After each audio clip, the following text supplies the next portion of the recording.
नमस्कार मु मोनालिसा स्वागत करुछि आपण माननकु आम कृषि आउ एक सुंदर अध्याय को।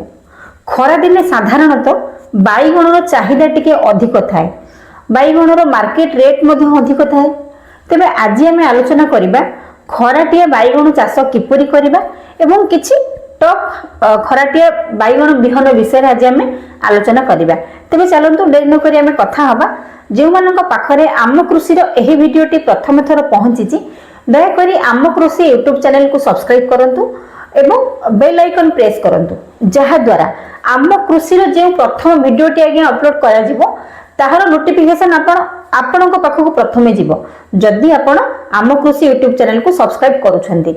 आम कृषि यूट्यूब चैनल रे केवल कृषि भित्तिक वीडियो आपण पाइबे, अलगा कोनस वीडियो आपण पाइबे नाही। तबे चलंतु देर न करी आमे आलोचना करिबा खराटिया बाईगण चाष विषय रे। जदि आपण खरा दिने बाईगण चाष करिया पई चाहुचंती ताहले प्रथमे जमी प्रस्तुत करिवे, जमी को भल भाबे 2-3 थर गुंड चाष करिवे एवं चाष करिवे। जदि शेष चाष आपण करिवे सही समय आपण आपनको जमी रे सढ़ा गोबर खत मिनिमम आपनको 2 ରୁ 3 गाड़ी सढ़ा गोबर खत प्रयोग करिया पई पड़िबो। आपण जदि खाली बाईगण चाष करी लाभवान होवा पई चाहुचंती, खाली बाईगण चाष करी खराटिया बाईगण चाष करी आपण मार्केट रे बिक्री करिया पई चाहुचंती ताहेले आपनको गोबर खत सहित निंब पीड़िया मध्य किछि प्रयोग करिया पई पड़िबो। निंब पीड़िया आगे प्रयोग करिले आम जमी रे रोग आ पोक लागिबे नाही। आमको प्रथमे भल बिहन आगे उत्तम मानर बिहन बाछिया पई पड़िबो। बिहन जेतेबेले आमे चारा पकेबा बा तळी पकेबा सही समय रे आमको बिहन विशोधन करिया पई मध्य पड़िबो। जदि आमे प्रथमरु बिहन को आगे विशोधन करिकि आम जमी रे तळी पकेबा ताहले आगु को आम जमी रे रोग पोक एते अधिक परिमाण रे देखा जिबे नाही। ता छडा आमको रासायनिक सार मध्य प्रयोग करिया पई पड़िबो। आपण जदि हाइब्रिड जातीय बाईगण चाष करिया पई चाहुचंती, हाइब्रिड जातीय बाईगण चाष करिया पई चाहुचंती ताहले सेथिरे आपनको रासायनिक सार मध्य प्रयोग करिया पई पड़िबो। जेमिति कि आपण urea 80 KG, phosphorus 40 KG, potash 40 KG व्यवहार करेंगे। एबे यूरिया आगे जो 80 केजी कहले एकर पिछा आपण व्यवहार करेंगे, एही 80 केजी आपण भाग करके प्रयोग करिए। माने एबे जदि प्रयोग करछन्ते एबे 40 केजी प्रयोग करिवे, आउ जेतेबेले आउ 40 केजी आगे प्रयोग करिवे बाईगण तळी रोइबार 20 ରୁ 25 दिन परे एकर पिछा आउ 40 केजी आपण यूरिया प्रयोग करेंगे। एबे जदि आपण रासायनिक सार प्रयोग करूछन्ती आपण को प्रयोग करे पई पड़िबो यूरिया एकर पिछा 80 केजी एवं पोटास 40 केजी एवं फॉस्फोरस 40 केजी आपण को चाष जमी रे रासायनिक सार प्रयोग करे पई पड़िबो।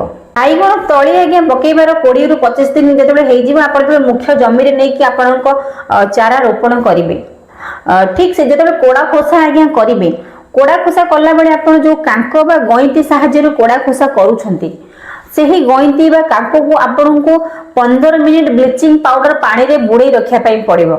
जितेबेले आमे से कांको बा गईंती को 15 मिनिट ब्लीचिंग पाउडर पानी रे बुड़े रखिबा तापरे आज्ञा कोड़ा खोसा कले जदि कांकर किछि अंश बाजी बाईगण गछटी खंडिया होउची ताहले से खंडिया मध्य दे जीवाणु आउ भीतर को प्रवेश करि परिबे नाही। काहेकि ना आमे कांकोटी को विशोधन करिछे, ब्लीचिंग पाउडर रे विशोधन करिछे। तेणु करी जदि कोड़ा खोसा करबा समय रे जदि कोनोसी असावधानता जोगु बाईगण गछटी क्षत सृष्टि हुए ताहेले बाईगण गछ भीतर को आउ जीवाणु माने प्रवेश करि परिबे नाही। तेबे चलंतु आमे जदि सठिक समय रे खराटिया बाईगण चाष कले सठिक जत्न नै परिबा, भल भाबे सारर प्रयोग करिबा, अनुसारर प्रयोग करिबा एवं कीटनाशक मध्य प्रयोग करिबा। रोग पोक देखि आपण कीटनाशक प्रयोग करंतु, निश्चित भाव में आपण खराटिया बाईगण चाष रे अधिक लाभवान हे परिबे। तबे चलंतु किछि टॉप बाईगण किस्म विषय रे जानिबा। खराटिया बाईगण चाष करिया पई चाहुथिले प्रथम हाइब्रिड किस्मटी आगे होउछि बच्चन सीड्स रो धवन। यह एक हाइब्रिड जातीय बाईगण देखिया पई बहुत सुंदर एवं सबुज होता है। गछटी खूब आकर्षणीय एवं सतेज भाव में बढ़ी उठे। जदि आम सठिक भाव में जत्न नबा निश्चित भाव में आम यही बच्चन सीड्स जो आपंकर धवन बाईगण किस्मटी अच्छी निश्चित भाव में आम अधिक बाईगण उत्पादन करिपरिबा।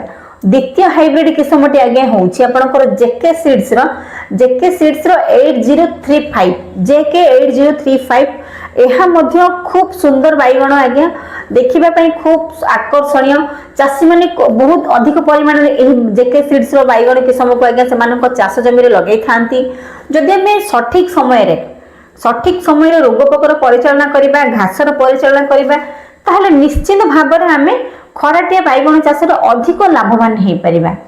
गछ केउ समय रे सार खोजुची केउ समय रे पानी खोजुची हमकु प्रथम जानिया पई पड़िबो सठिक भाव में आम गचर केयर नेले निश्चित भाव में आम अधिक बैगण उत्पादन करें।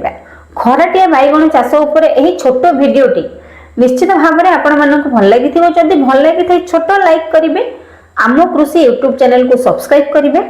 रहिली नमस्कार मो मोनालिसा देखा हम आपण मानक सहित आम कृषि आउ एक सुंदर भिडियो रे।